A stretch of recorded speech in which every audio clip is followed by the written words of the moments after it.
The first time I saw Julian Torres. He was laughing under a streetlight in downtown Ithaca, his breath visible in the chilly October air.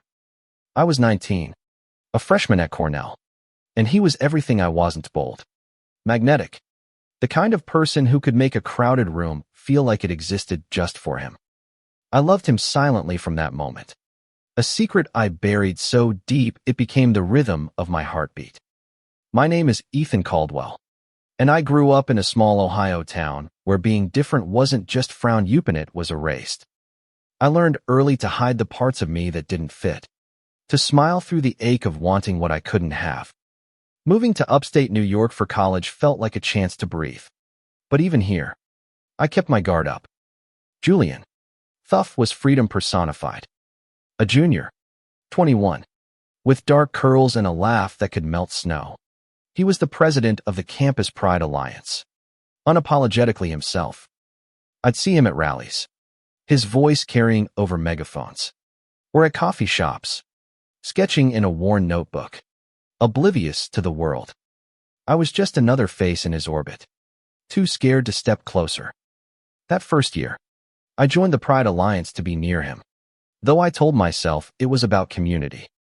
I'd sit in the back, listening to Julian talk about equality, love, and courage, his words weaving dreams I didn't dare claim.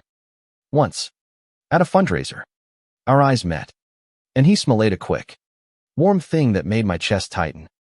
"Hey, you're Ethan, right?" he said, and I nodded, my voice lost somewhere between fear and awe. He didn't know I memorized every word he said, every gesture, like they were clues to a life I wanted. By sophomore year, I was 20, still watching Julian from the edges. He was dating some Ania theater major named Marcus, all sharp cheekbones and louder-than-life energy. They were the kind of couple that turned heads, and I hated how it hurt to see them together. I'd walk past their table at the cafe, pretending I wasn't looking, while my sketchbook filled with drawings of Julian's hands, his eyes, the way his scarf fell loose around his neck in winter. I told myself it was enough to love him quietly, to let him live in my art instead of my reality. But then came the night that changed everything. It was late spring, the campus buzzing with pre-finals chaos. I was at a bonfire party by Cayuga Lake, the air thick with smoke and laughter. Julian was there, alone, sitting on a log with a beer in hand, staring into the flames. Marcus had left for a summer program in London, and the rumors were they'd broken up. I don't know what possessed Meme the cheap wine. Maybe the way the firelight danced on his face, but I walked over and sat beside him. "You okay?" I asked, my voice barely audible over the crackling wood. He looked at me, his eyes softer than I'd ever seen. "Yeah, just figuring things out." He paused, then added, "You're always so quiet. Ethan, what's your story?" I froze. My story? It was him. Always him. But I couldn't say that. Instead, I mumbled something about growing up in Ohio, about art, about wanting to find my place. He listened, really listened, and for the first time, I felt seen. We talked until the fire died, about dreams, fears, the weight of expectations. He told me about his Puerto Rican family, how his mom prayed for him every night, torn between love and fear for who he was. I wanted to tell him I loved him, but the words stayed locked inside. That summer, I stayed in Ithaca, working at a bookstore while Julian interned at a local nonprofit. We started hanging out, casual coffee runs, late-night walks by the gorges. He'd tease me about my mysterious artist vibe, and I'd laugh, hiding the way my heart raced. I thought maybe, just maybe, he was starting to see me. But then Marcus came back, and by fall, they were together again. I saw them at a campus art show, Julian's arm around Marcus, his smile brighter than ever. I left early, my chest hollow, my sketchbook abandoned for weeks. Junior year was harder. I was 21 now, and loving Julian felt like carrying a stone in my pocket, heavy, constant, impossible to ignore. I threw myself into my art, my classes, Anything to distract from the ache.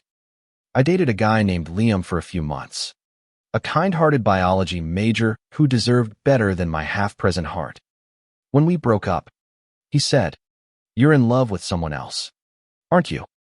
I didn't answer, but he was right. One night, at a Pride Alliance meeting, Julian announced he was stepping down as president. "I need to focus on me for a while," he said, his voice tired.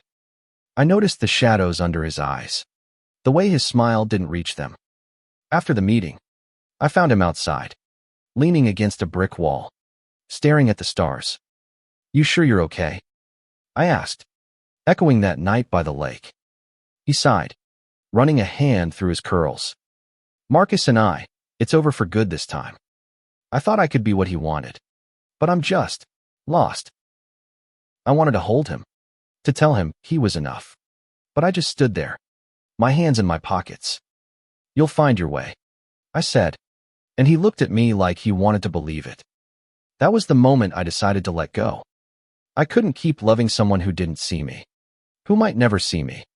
I started pulling back, skipping Pride meetings, avoiding the cafe where Julian hung out. I poured my heart into my senior thesis, a series of paintings about unspoken love, each one a piece of him I was trying to release. It hurt, but it felt like survival. By senior year, I was 22, and I'd almost convinced myself I was over him. I'd applied for a graduate program in Chicago, ready to leave Ithaca and Julian behind. The night before my portfolio review, I ran into him at a gallery opening downtown. He was alone, his scarf loose like always, his eyes searching mine. "Ethan," he said, his voice low, "I miss you. Where have you been?" I swallowed hard, the stone in my pocket heavier than ever. "Just moving on," I said, and for the first time, I meant it. But as I walked away, I heard his footsteps behind me, and my heart betrayed me, whispering that maybe, just maybe, he was finally seeing me for real. The Ithaca wind bit at my knuckles as I stood outside the gallery, Julian's voice still echoing in my ears. "I miss you." 3 words, and they unraveled everything I'd spent months building walls. Distance. The fragile belief that I could stop loving him. I turned to face him, the streetlights casting shadows across his face. And for a moment, I saw the Julian I'd fallen for years ago, vulnerable, real, standing closer than he ever had. "I've been here," I said, my voice steadier than I felt. "You just didn't notice." His brow furrowed, and he stepped closer, the space between us shrinking to nothing. "That's not fair, Ethan. I've always seen you." My laugh was sharp, bitter. "You saw the quiet guy in the back, the one who never said much. You didn't see me." I regretted the words the moment they left my mouth, but they hung there, raw and undeniable. Julian's eyes widened, and he reached out, his hand hovering near my arm before dropping. "I'm sorry," he whispered. I didn't know you felt like that." I wanted to scream that I'd loved him for years, that every sketch, every painting, every sleepless night was because of him. But I didn't. I just nodded and walked away, my heart pounding like it was trying to break free. The next day, I presented my thesis paintings bold, aching canvases of blurred figures and hidden glances. My advisor called them hauntingly honest, but all I could think was how Julian's face was in every stroke. Weeks passed, and I avoided him. I focused on graduation, on packing up my life for Chicago. But Julian was everywhere, in the coffee shop where we'd talked until midnight, in the gorges where we'd walked, in the way the autumn leaves reminded me of his scarf. I thought letting go would be easier, but it was like trying to forget how to breathe. One evening, I got a text from him. "Can we talk? I'm at the lake." My first instinct was to ignore it, to keep moving forward. But something in my hope, maybe, or stupidity made me grab my coat and go. Cayuga Lake was calm, the water reflecting the last light of dusk. Julian sat on the same log from that bonfire night years ago, his knees pulled up, his face unreadable. "Thanks for coming," he said as I sat beside him. I didn't think you would. I almost didn't. I admitted, my voice low. What do you want? Julian. He looked at me, his eyes searching mine like they were looking for something he'd lost. I've been thinking about what you said at the gallery. About me not seeing you.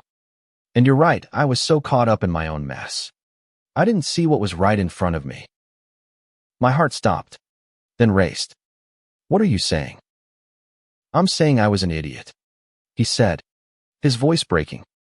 I was so busy trying to be what everyone else wanted, Marcus. My family, even myself, that I missed you. And now you're leaving. And I'm terrified I've lost my chance. I stared at him, the words I'd dreamed of hearing now heavy with reality. Julian, I've loved you since I was 19. I've watched you live your life. And I've tried to let you go. But I don't know if I can keep doing this, hoping, waiting, hurting. He reached for my hand, his fingers warm against my cold skin. I don't want you to hurt anymore, he said. I want to try, with you, if you'll let me. I pulled my hand away, not because I didn't want him, but because I was scared. Scared of how much I wanted this. Scared of how it could break me. I need time, I said finally. I'm leaving for Chicago in a month. I can't just jump into this. He nodded, his eyes full of something I couldn't name: hope, maybe, or regret. I'll wait, he said, as long as it takes. The weeks before I left were a blur. I saw Julian a few times at the bookstore, at a friend's graduation party, but I kept my distance, trying to sort through the storm in my chest. Part of me wanted to run to him, to believe he meant it. But another part, the part that had loved him silently for so long, was afraid to trust it. What if I was just a rebound? What if he changed his mind? The night before my flight to Chicago, I went to the hill overlooking the city, the one where I'd sketched Julian 100 times in my mind. The stars were bright, the air crisp with the promise of fall. I was saying goodbye to Ithaca, to the boy I'd been, to the love I'd carried like a secret. And then I heard his voice. Ethan. I turned, and there he was, his scarf loose, his eyes locked on mine. I couldn't let you leave without saying it, he said, stepping closer. I love you. I think I have for a while, but I was too scared to see it. My breath caught, and for the first time, I didn't look away. I stepped toward him, closing the distance, and when his hand found mine, I didn't pull away. Chicago was a shock to my system: towering buildings, endless noise, a city that didn't pause to let you catch your breath. I was 22, starting my graduate program at the School of the Art Institute, and every day felt like a tightrope walk between who I'd been and who I was becoming. But even here, 800 miles from Ithaca, Julian's words followed me. I love you. They were a melody I couldn't shake, playing in the quiet moments when I sat alone in my tiny studio apartment, sketching the skyline. We texted at first, cautious messages that felt like testing the waters. How's Chicago? He'd ask, and I'd send back something vague, like loud, busy. I wasn't ready to let him in. Not fully. I'd spent years building walls around my heart, and tearing them down felt like risking everything. But Julian was persistent, sending me photos of Ithaca's autumn leaves, voice memos of him rambling about his new job at a community center, even a playlist labeled for Ethan. Every note, every song, chipped away at my resolve. One night, 3 months into my program, he called. I was in my apartment, surrounded by half-finished canvases, the city glowing outside my window. I miss you, he said, his voice soft but steady. I know you need time, but I'm not going anywhere. I closed my eyes, picturing him on that hill, his hand in mine. I miss you too, I admitted, the words slipping out before I could stop them. But I'm scared. Julian, I've loved you for so long, and I don't know how to do this without getting hurt. Then we'll figure it out together, he said. I'm not perfect, Ethan. I've messed up before, but I want Thysis. That call became a turning point. We started talking more. Video calls that stretched into the early hours, sharing pieces of our lives across the distance. He told me about his new project, a youth mentorship program for queer kids, and I could hear the passion in his voice, the same fire I'd fallen for years ago. I told him about my art, how Chicago was teaching me to paint bolder, to take risks. Slowly, I started to believe in the possibility of us. But doubt lingered. I'd seen Julian with Marcus, seen how easily he could shine for someone else. What if I wasn't enough? What if distance broke us before we even began? My paintings became darker, full of jagged lines and muted colors, a reflection of the fear I couldn't shake. Then came the letter. It arrived in a plain envelope, Julian's messy handwriting scrawled across the front. Inside was a single page, his words spilling out like a confession. Ethan, I've spent so long trying to be what everyone else wanted that I forgot how to be me. But you make me want to be real. I don't know if I deserve you, but I'm trying to be someone who does. I love you, and I'm not afraid of it anymore. Tucked inside was a pressed maple leaf, crimson and fragile, like the ones from our hill in Ithaca. I held it in my hands, tears blurring my vision, and for the first time, I let myself hope. I invited him to visit over winter break. He arrived in Chicago on a snowy December evening, his scarf dusted with flakes, his smile brighter than the city lights. We spent days exploring museums, coffee shops, the frozen lakefront, our hands brushing as we walked. One night, at a small gallery in Wicker Park, he stood beside me as I showed him my latest painting, two figures under a starry sky, their hands intertwined, a crimson leaf at their feet. "This is us," he said, his voice barely a whisper. I nodded, my throat tight. "Yeah, it's always been us." He turned to me, his eyes full of something I'd never seen before, certainty. "I want to be with you, Ethan. Not just now, but for real. For as long as you'll have me." I didn't answer with words. I kissed him, right there in the gallery, the world fading away until it was just us, our breath mingling, our hearts finally in sync. It was messy and imperfect and everything I'd ever wanted. But life doesn't let you stay in those moments forever. A week after Julian left, I got a call from my mom. My dad was sick, cancer, stage 3. They needed me back in Ohio. I told Julian, and he didn't hesitate. "I'll come with you," he said. "You don't have to do this alone." I wanted to say yes, to lean on him. But Ohio wasn't Ithaca or Chicago. It was the place I'd spent my life hiding, where being with Julian would mean facing questions I wasn't ready to answer.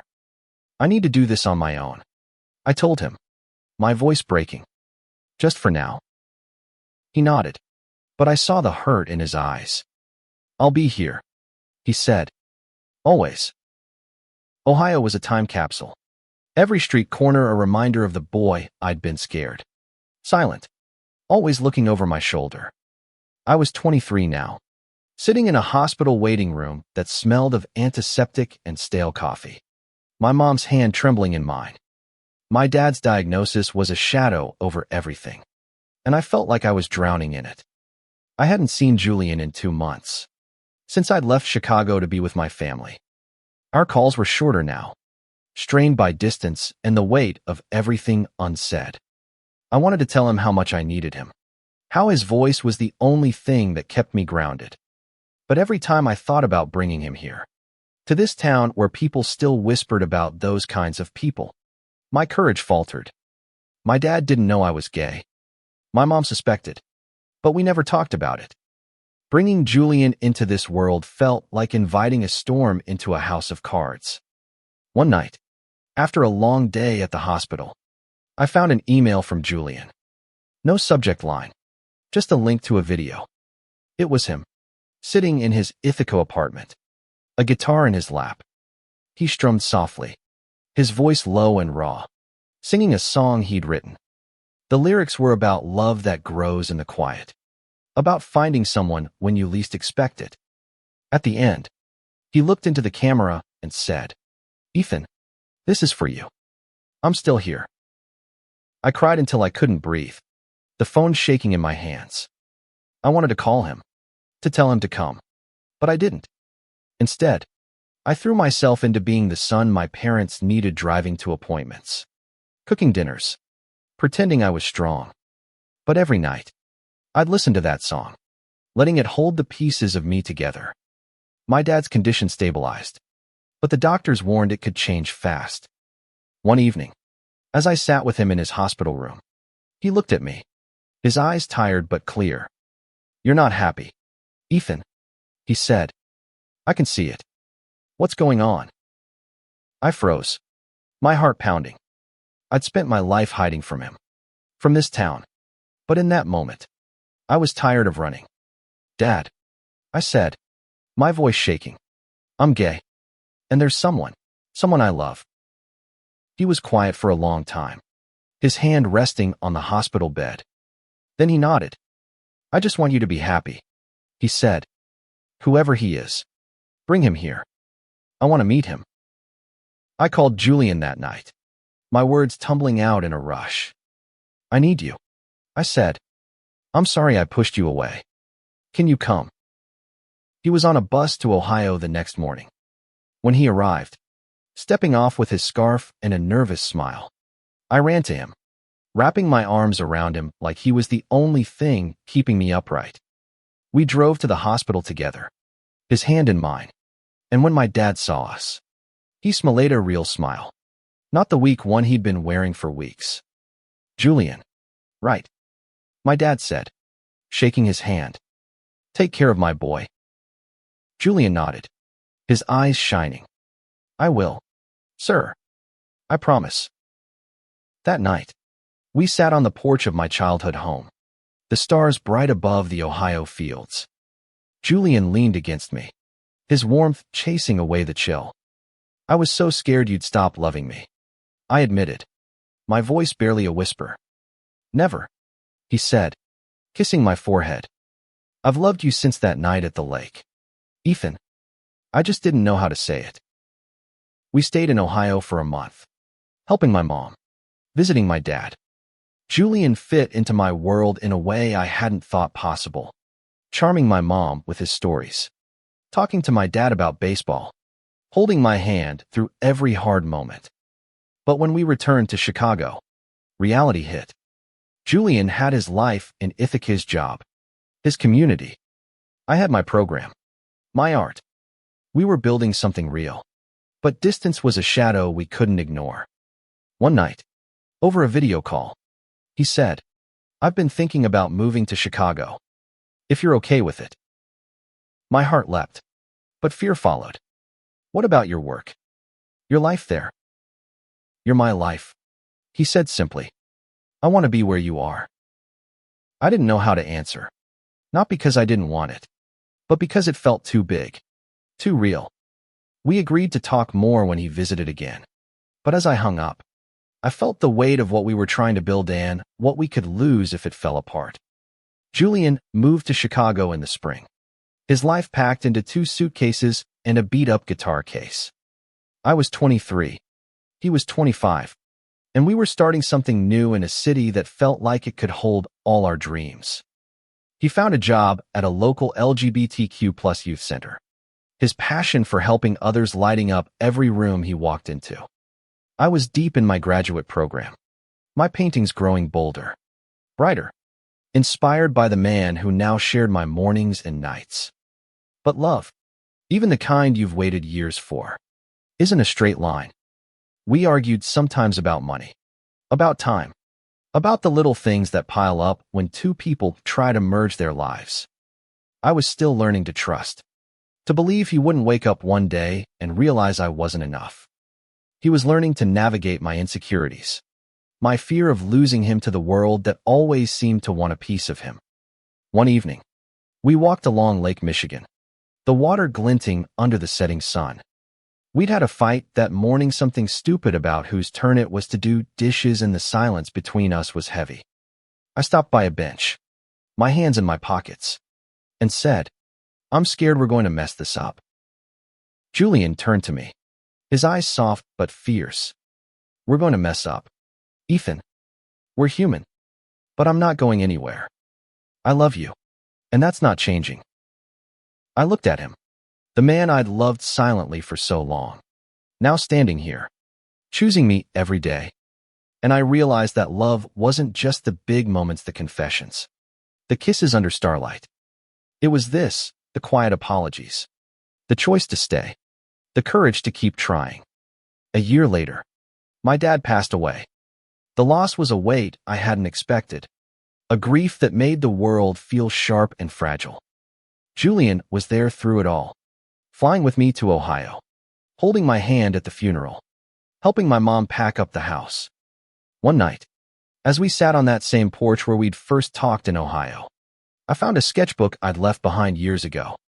Inside were drawings of Julian, his hands, his eyes, the scarf I'd memorized. I showed it to him, my cheeks burning.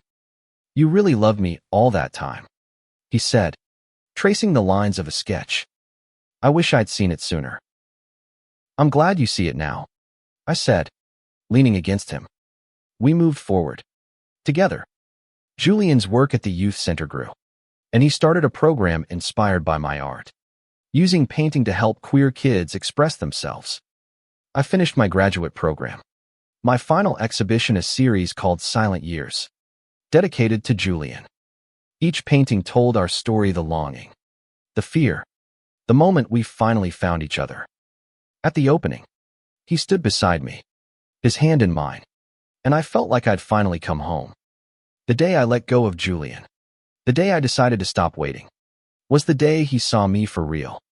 It wasn't a fairy tale ending, because life doesn't work that way. But it was ours, messy, beautiful, worth every silent year. We built a life in Chicago, not perfect, but true. And every time I looked at him, I knew love, when it's real, is worth the wait, the hurt, the fight. Because in the end, it's not about being seen, it's about being chosen. Every single day,